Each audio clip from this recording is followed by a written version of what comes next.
Ella acaba de lanzarse como candidata presidencial y nos ha dicho fuera de cámara que hubiera preferido que el menú de hoy fuera un locro o una quinoa o un oyuquito con charqui, pero en este restaurante, en la Isla Escondida, nos han retado a preparar una langosta rellena de langostinos. Esta noche voy a cocinar con Fiorella Molinelli.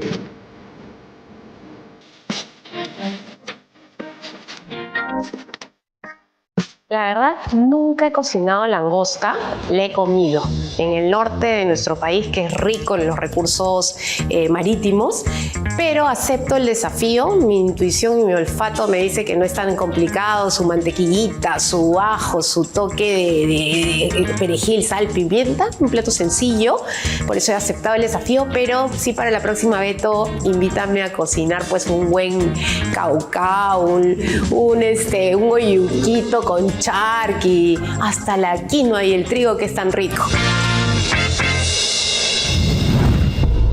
Yo no recordaba que tú eras o habías sido viceministra de Vizcarra. Y antes de empezar a grabar hablábamos de cuánto te han ligado o te van a ligar durante esta campaña a la figura de Vizcarra. ¿Tú lo conocías antes de haberte convertido en su viceministra? No. ¿Cómo llegaste a ser su segunda?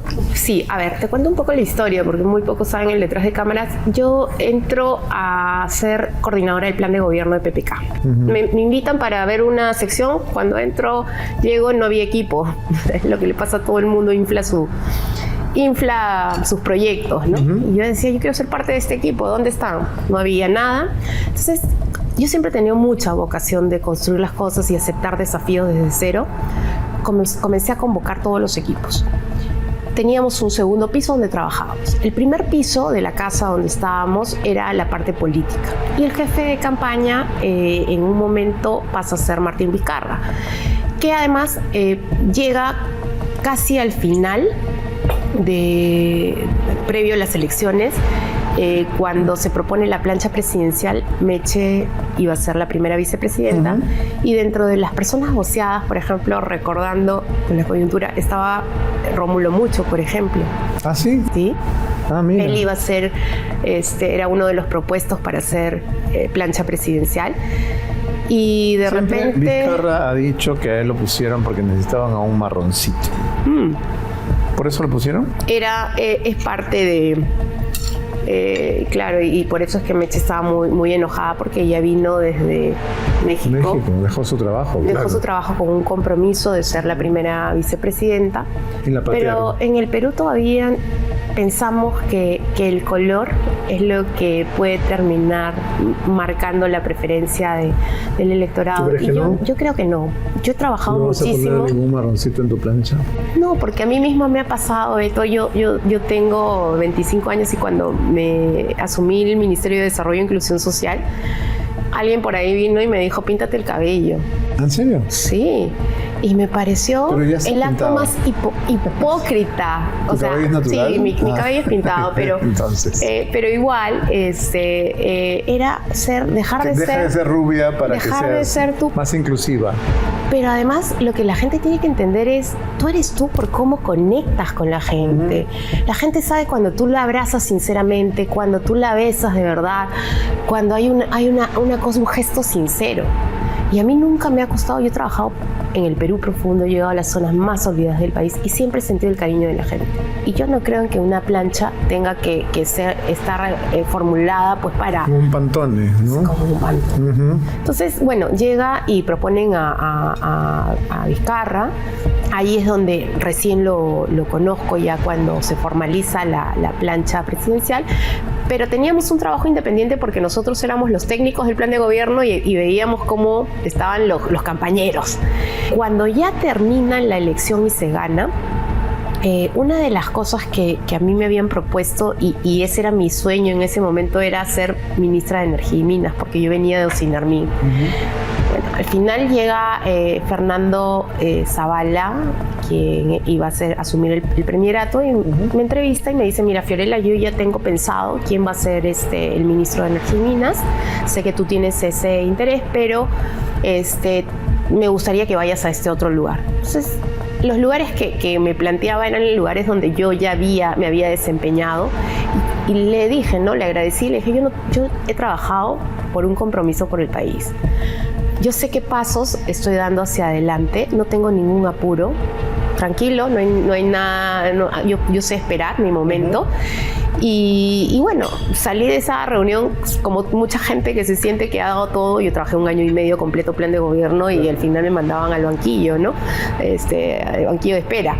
Y cuando salimos, ya como anécdota, en algún momento Meche nos invita a su casa, cuando todavía había una buena relación con Martín, y su frustración era contarnos de que también le habían negado ir al Ejecutivo, al gabinete de ministros.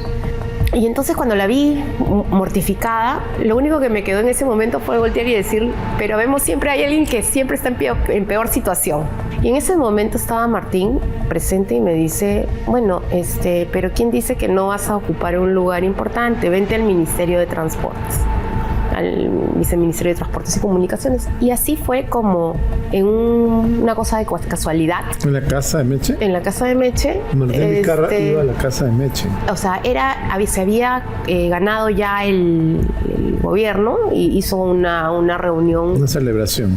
No es una celebración, es una reunión para contarnos un poco sus mortificaciones. Todavía en ese momento todos estaban bien. O sea, no había acuérdate, ahí todavía no habían fricciones. Claro. Y era una queja, ¿no? Y escuchar, y en plan de escuchar un poco el consuelo, ¿no? Tranquilo, todo esto es un momento difícil, pero vamos a avanzar. Pero yo nunca pensé que iba a terminar, digamos, a partir de esa reunión, terminando siendo viceministra de Transportes y de Vizcarra, ¿no? Uh-huh. Y dentro de las anécdotas que te contaba, cuando ocurre lo de Chinchero, Martín se va a Canadá. Claro, se va a Canadá, pero yo me quedo con la responsabilidad de afrontar el caso mediático. Pero se va a Canadá con un plan. Yo creo que la vida ha ido poniendo las cosas en su lugar porque... ¿Crees que no tenía premeditado? A ver, pregúntame a mí qué hubiera hecho Fiorella. Yo sí hubiera presentado mi carta de renuncia junto con los demás viceministros por un tema de solidaridad. O sea, yo te puedo decir lo que yo hubiera hecho, ¿no? Creo que ahí sale un poco el tema del egoísmo del ser humano, ¿no? Porque somos equipo. O sea, el tema del equipo es muy importante. Comenzamos este proyecto juntos, lo terminamos juntos. Pero Vizcarra le sacó la vuelta a PPK. Bueno, el gesto de no entregar su carta de renuncia y luego haberse ido a Canadá probablemente. Canadá, reunirse con Keiko, negociar por debajo de la mesa, regresar. Fue bastante sinuoso y... Esas cosas se van sabiendo con el tiempo, ¿no? Son temas que probablemente nosotros no lo sabíamos en el momento. Yo personalmente hay cosas que también he tomado conocimiento a partir de la prensa y de lo que han ido comentando las personas alrededor.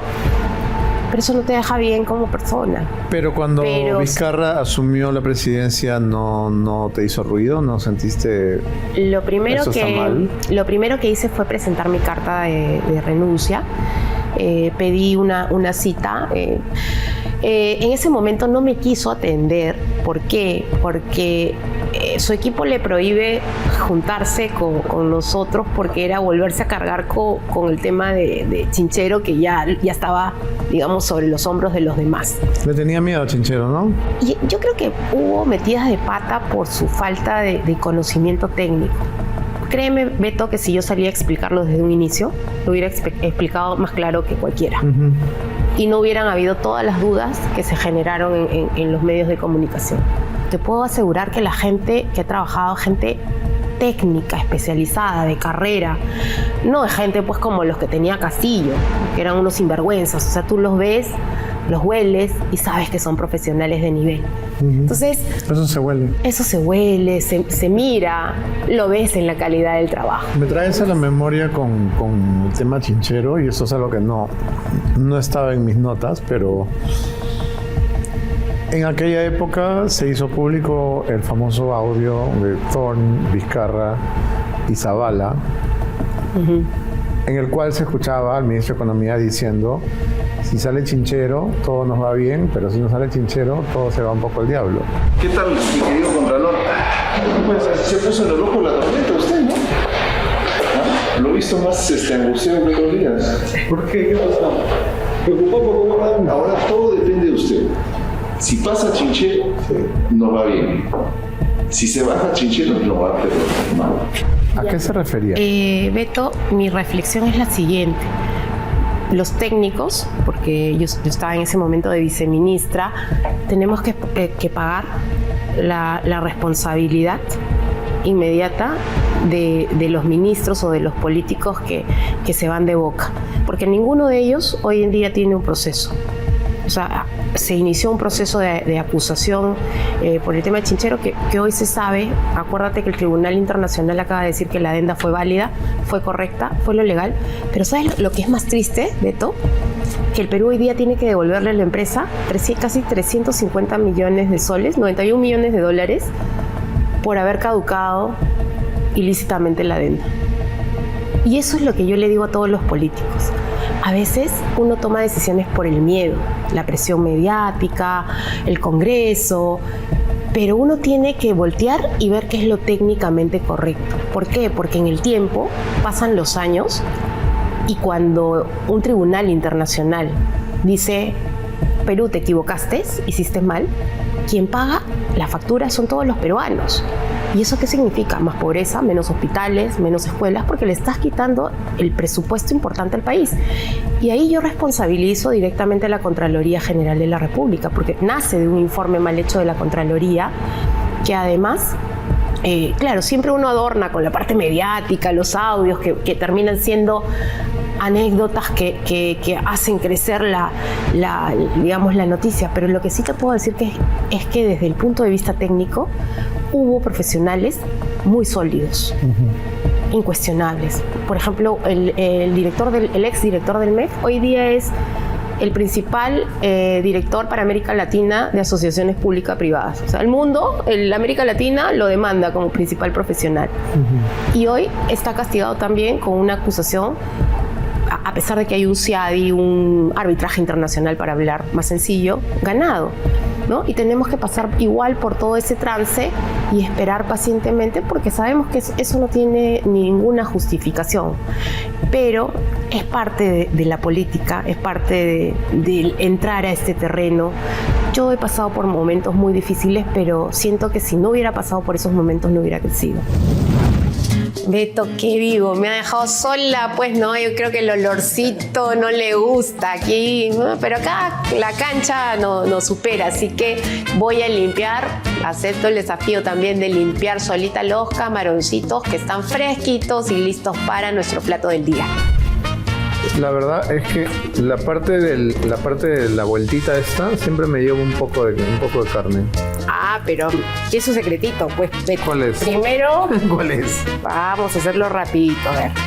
Primero la parte de adelante. A ver. Esta. Ya, eso sí. Mira fácil. todos los tentáculos, ¿a qué Ya. te recuerda? Ya, eso es ¿Qué fácil. te recuerda?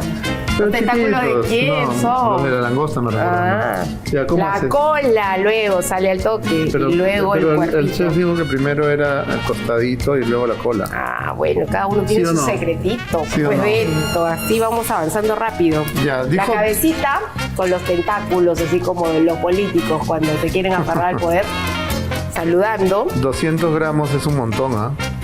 Y aquí va. Listo, la colita impecable. ¿Cómo vamos? Muy bien, muy bien. ¿Perfecto? No Sí, digo perfecto. en cantidad, porque tampoco ¿Cantidad? queremos acabar con el stock del restaurante. ¿Está bien? Está perfecto. Ahora vamos a limpiar Ahí los está. intestinos. Ya está. Que nos hagan la demostración. Pinchamos por este lado y Ya. jalamos. Mira, hay una tripita. Ah, esas son las tripitas, las Así tripitas. es. Por el lado de la cola, por este lado. Ah, sí te ligó, ¿ah? Claro. Sale. Pero tiene todo un arte, ¿ah? Yo me voy a llevar la mitad del camarón si hago eso. ¿Sí? Sí. Hay algunos que no tienen. Sí, hay algunos ¿Que no que no tienen? tienen. Sí. Sí. ¿No tiene porque vino limpio o qué? ¿O es un defecto congénito? Algunos tienen, algunos no tienen. ¿Qué más podemos ir haciendo para no estar de brazos cruzados? Bueno, ahora La cebolla, el veo que hay apio, yuyos, limones. avanzamos con la langosta. ¿Cuál te gusta más? Estas coloradonas están buenas, ¿no? Pero en estos tiempos también, hablar ¿no? de colorado a Has veces venido de rojo también. asusta, ¿no? Eso es preocupante. Creo que lo vamos a poner a la parrilla, ¿cierto? Sí. Cuando se habla de la gestión de la pandemia de Vizcarra y cuando se habla de 200.000 muertos, tú debes sentir seguramente una frustración porque de algún modo se habla también de tu trabajo. ¿Cómo separas lo que fue la gestión de Vizcarra, del Ministerio de Salud y lo que hiciste tú a la cabeza de salud? Esa misma pregunta también la absolví en su momento y la plasmé en mi libro, porque yo creo que todo el mundo es general después de la batalla. Y nadie se imagina lo doloroso que ha sido para todo el equipo y el esfuerzo que se ha desplegado, porque nadie puede culpar a un equipo humano y al personal que se sacaba la mugre en salud de la deficiencia en las gestiones de más de 83 años. Los problemas del Perú de 83 años no se pueden solucionar en 2. Pero lo que sí te puedo decir, Beto, es que ¿En 5 se puede? En 5 puedes avanzar, pero no puedes Te lo pregunto terminar. porque tú eres candidata presidencial. Entonces, Puedes avanzar muchísimo. ¿cuánto puedes hacer en 5 años? Se puede avanzar muchísimo, lo que hoy no se hace. Hoy día no se inauguran hospitales, por ejemplo. Nadie ve algo emblemático. Pero lo que sí te puedo decir es que Salud era el responsable del 30% de la población. Del 100%, Salud era el responsable del 30%. Pero ¿cuántas camas puso UCI? El 60% de todas las camas. Entonces se dio más de lo que realmente era responsabilidad de la entidad. Se pusieron de 172 camas que te decía que era mi primer día de pánico, pasamos a tener 11.000 camas en todo el Perú. ¿Recuerdas? No solamente fue la Villa Panamericana que nos entregó más de 4.000 camas, sino también hicimos la Villa Mongrut, que era la otra Villa Panamericana en la zona colindante con el Parque de las Leyendas, que atendía a San Miguel, Lima Centro y el Callao. 800 camas. Y en todo el Perú desplegamos el mismo esfuerzo de los hospitales blancos, que al principio, por ejemplo, cuando se comienza a incendiar Loreto con el COVID, ¿no? Nadie sabía cómo armar rápidamente un hospital. Y tomé la decisión de enviar por cielo, mar y tierra, por río y tierra, parte de la infraestructura para ayudar a suplir las grandes deficiencias que tenía la región. ¿Tú dirías que en medio de toda esta crisis el momento más grave fue Iquitos? Fue Iquitos, Lambayeque y Arequipa. Más o menos el recorrido. Loreto fue el primero en colapsar, fue terrible. Además, acuérdate que Salud tenía un hospital heredado de la Marina. Es un hospital muy chiquitito. Cuéntanos qué pasó en Iquitos. En Iquitos tenías un hospital muy pequeñito de salud, tenías al Hospital Regional del Minsa, que además, digamos, el dilema entre los hospitales del Minsa y de salud era: no quiero invadir mi hospital de COVID, deja que mi hospital sea únicamente hospital para atender a los que no tienen el COVID, el contagio. Pero alguien tenía que asumir. Y entonces faltaba el rol del decisor, del jefe de Estado, que dijera: no, acá no se trata de que somos camiseta U y Alianza, Minsa y de Salud. Acá tenemos que tratar cada vida independientemente de si la persona es asegurada o no. Y teníamos que poner un poco de orden con el tema de las camas y las responsabilidades. De Salud obviamente no tenía muchas camas y lo que hicimos fue poner un hospital blanco de casi 70 camas.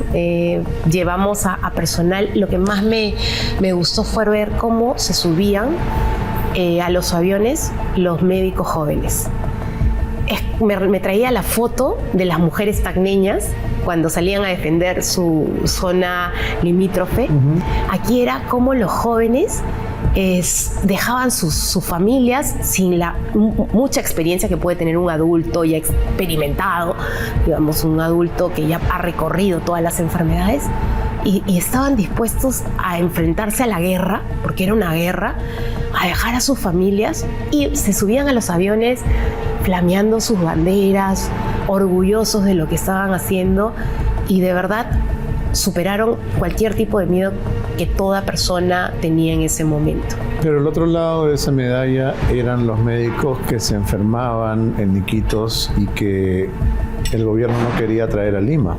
Y eso lo recordamos nítidamente, sí, ¿no? Estuvo, como comprenderás y recordarás, en esa época llevamos a nuestros equipos a instalarse. Estuvo el doctor Ugarte, estuve yo misma, fuimos a Loreto, todos mis gerentes tenían orden de inamovilidad, o sea, no era un ida y vuelta para la foto, sino quedarse junto a la gente, ayudar a evacuar a las personas que necesitaban una UCI que no la iban a encontrar, ¿no? Habían personas en donde el médico tenía que tomar la decisión difícil: no podemos subir a esta persona a un avión porque se puede morir en el camino. Esa era la parte más dolorosa, o sea, el tener el avión en el aeropuerto, pero decir no está autorizado para que se suba porque corre riesgo, hay un mayor riesgo de subirse al avión. Esa es la parte en donde tú sientes la impotencia de no poder hacer más por rescatar a esa persona que además lo dio todo. O sea, en Loreto tuvimos gente espectacular que además cuando los veíamos y les decíamos: no te arriesgues tanto, mire, por favor, no, yo soy médico y tengo que hacer honor a mi juramento hipocrático. Por eso, al final, hicimos una condecoración especial al doctor Quevedo. Fue un héroe de la emergencia de Iquitos, que lo recuerdo muchísimo, que fue un médico que, a pesar de su edad, a pesar del riesgo que afrontaba, dijo: no, yo me quedo acá al frente. Y voy a dar mi vida, yo sé los riesgos que representan, pero yo he hecho un juramento hipocrático. Y voy a responder por ese juramento hasta el final de mis días. Tiene que haber, sin duda, recuerdos gloriosos, pero también recuerdos trágicos. ¿Cuál es el momento en el cual tú sentiste impotencia? ¿Sentiste que no podías, que no podías atender tantos pedidos, tantas llamadas, tanta gente que necesitaba una cama UCI al mismo tiempo? Las olas. Cuando venían la primera y la segunda ola fue peor, porque la primera ola era el desafío de las camas. O sea, cómo lograbas implementar más camas, y mal que bien aprendimos a pelearnos con el mercado internacional para lograr los ventiladores. O sea, la gente no conoce el detrás de cámaras. Había que pelear, llamar a China, comprometer de que si habían que meter los ventiladores y el aeropuerto cerraba en un lado, había que pasar y buscar otro aeropuerto cercano, de Pekín, Beijing, donde sea, para que llegara lo ya comprado. Ver en Alemania, ver en Estados Unidos, se tenía que diversificar por todos lados para asegurar que los ventiladores mecánicos llegaran al Perú, porque todos los países nos disputábamos por el mismo equipamiento. Pero también lo más fuerte fue la segunda ola con el oxígeno, porque ya no era el desafío de no tengo ventilador o me van a faltar camas UCI, sino el oxígeno. Y ahí mi gran frustración fue recordar cómo yo pienso que fue la conveniencia de algún momento en el mercado de oxígeno de poner trabas o barreras muy altas para la especificación, ¿no? Y poner un nivel de pureza para la compra de oxígenos en el hospital que no debería superar o no debería ser inferior al 95%. ¿Quién decidió eso? Eso fue un decreto que también se trabajó con el ministro Ugarte en su momento, en su época, si no mal no recuerdo fue gobierno de Alan. La vida nos enseñó que terminamos en un mercado casi oligopólico, en donde también pude ver la frialdad de las empresas, porque las empresas a veces pasaba que decían no te puedo proveer, pero tú tienes un contrato con mi hospital, y decían no, pues es que en otro lugar me están comprando más. Es que tú tienes que respetar los contratos, y ese es el poder monopólico que ejercen, porque ven la parte comercial, ven la parte, no ven la parte humana y de la desgracia de la gente. Y lo otro también era que cuando logramos, no solamente era pelear por el lado del Ejecutivo, sino que había que desajustar toda una norma. El Congreso también asumió su rol, y fue vía el Congreso que hay que reconocer que se pudo romper con esa barrera del oxígeno al 95%, con lo cual ya se podían comprar plantas de oxígeno. Pero también es cierto que algunas empresas se ofrecieron de voluntarias y no les aceptaron. Hay hay algunas empresas, por ejemplo, en el caso de Loreto tuvimos el caso de la iglesia, ¿no? Que además dio el ejemplo de recolectar dinero para comprar una máquina de oxígeno, un equipo de oxígeno. Yo creo que eso movió el piso y fue un buen ejemplo porque que de repente fue algo simbólico porque la capacidad tampoco no era demasiado grande, pero te hace reflexionar como Estado. Si puede Un cura. porque el Estado no puede hacerlo rápido. Si puede un cura, ¿por qué el sector privado no puede colaborar? Y aquí era un trabajo en equipo. Aquí se trataba de salvar vidas y creo que eso hizo reaccionar rápidamente para dejar la discusión de lado, romper la barrera burocrática y poder meter otras empresas a competir y romper con el monopolio de Praxair y de las empresas que tenían la posición de dominio del mercado.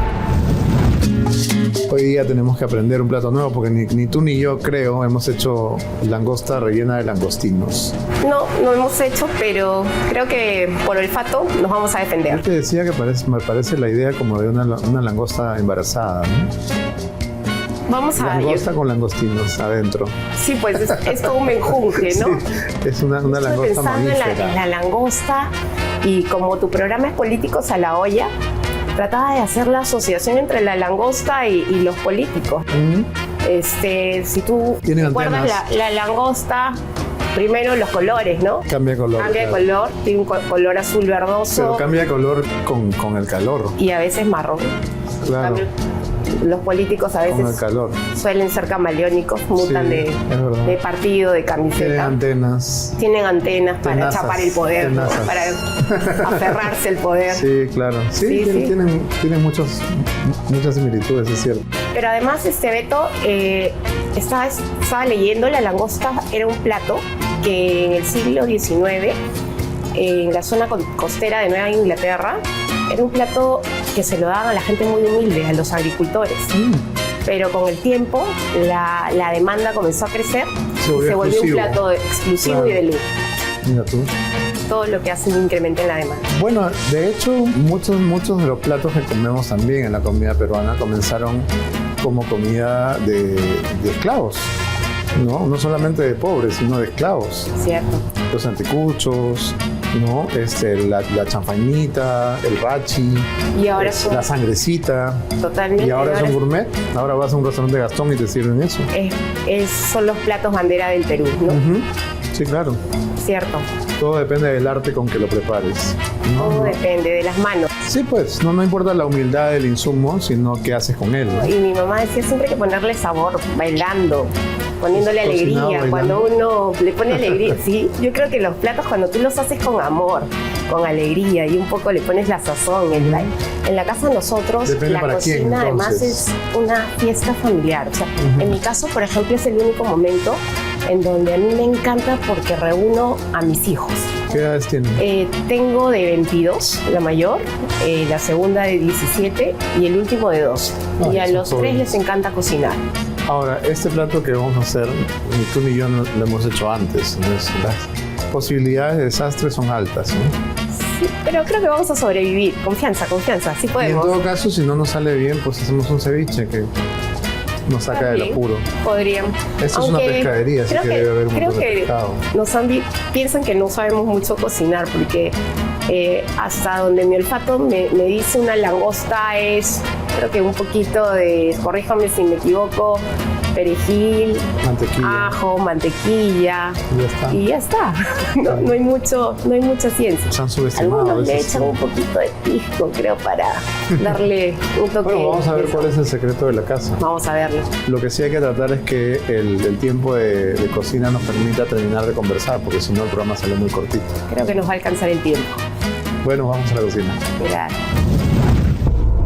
¿Por qué se empecinaron tanto en el gobierno, en este caso en el gobierno de Vizcarra, por privilegiar la vacuna Sinopharm, la vacuna china que tenía tantos cuestionamientos y que ni siquiera era aceptada en algunos países? Tú ibas vacunado por Sinopharm y no entrabas al país porque no aceptaban esa vacuna.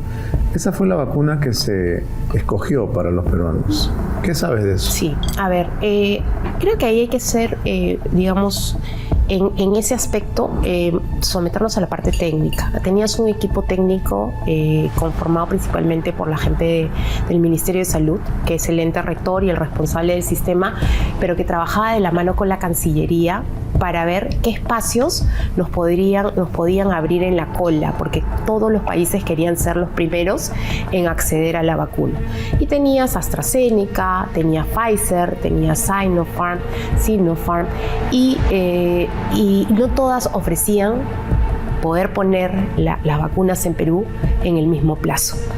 China fue con la vacuna Sinopharm, fue una de las que accedió a poderla poner antes de tiempo en el mercado, pero además, viéndolo en el tiempo, hoy en día AstraZeneca ha tenido algunos problemas.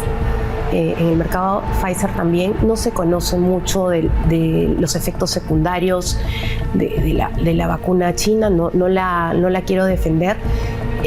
Yo me he vacunado con la vacuna china, tuve 2 dosis con Sinopharm, pero además me vacuné al final de la vacunación de todo mi equipo, que era lo que correspondía.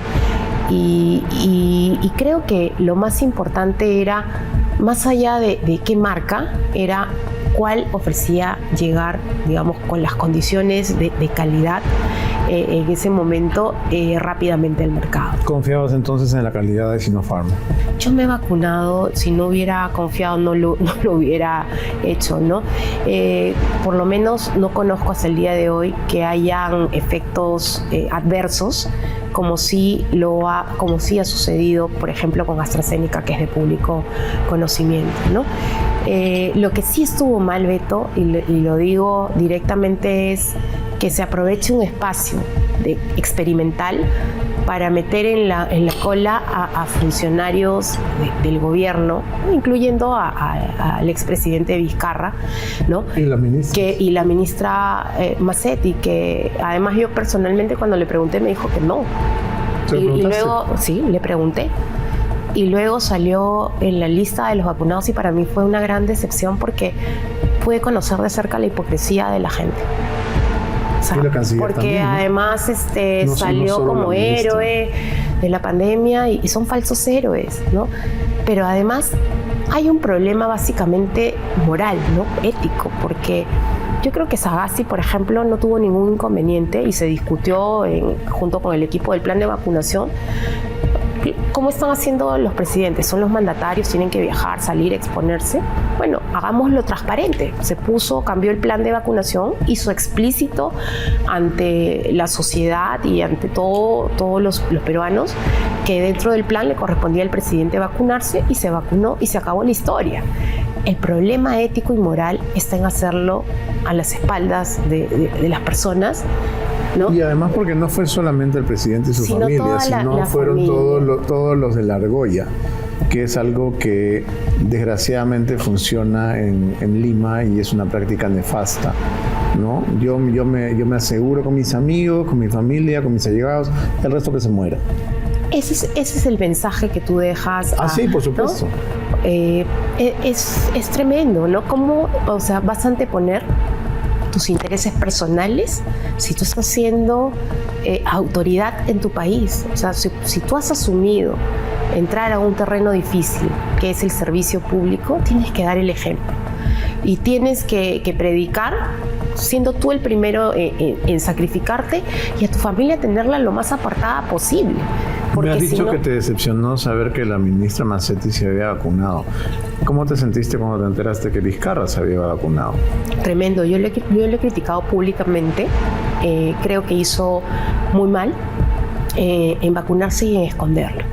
Pero además para la ciudadanía en general enterarnos por una investigación, ¿no? En un libro que al final tuvo que reconocer. Creo que es un problema ético, moral, que nunca debió haber mentido a la población. O sea, te puse el ejemplo del presidente Sagasti porque se discutió. O sea, yo creo que todo mandatario tiene a veces el temor, lo que tú dices, ¿no? De ponerse por encima por delante de todos. Pero en este caso, si tú eres un mandatario que tiene que salir a estar presente en todas digamos, las regiones, tienes que viajar y tienes que seguir conduciendo tu país, tienes que saber explicar que tienes que tener cierta protección, ¿no? Pero que lo haces transparente. O sea, el tema es no decirlo. O sea, no está mal que una persona se vacune. Claro, yo en mi caso creo que sí pensé un poquito más, soy una persona joven. Mis médicos tenían un mayor riesgo respecto a mi persona porque ellos atendían directamente al paciente y pensé, ¿cómo me voy a vacunar yo primero antes que ellos, que son los que están conectados al paciente? A ellos les corresponde primero y yo me voy a vacunar al final. Y lo hice público. El día que me vacuné, anuncié, ya estamos en el último cachito del 8% de vacunados que faltan en salud, ya se han vacunado el 92%. Invité a la prensa para que viera que era así, porque es lo correcto, es lo transparente, ¿no? Y además estaba dándole un buen ejemplo a mi personal. ¿Y a ustedes les apasiona el casino? Los invito a jugar en Olimpo.bet, el mejor casino online donde puedes disfrutar de una gran variedad de juegos de casino en la web. Puedes jugarlo desde donde estés y cobrar más rápido que un rayo las 24 horas del día. Ya lo sabes, juega y gana como los dioses en Olimpo.bet.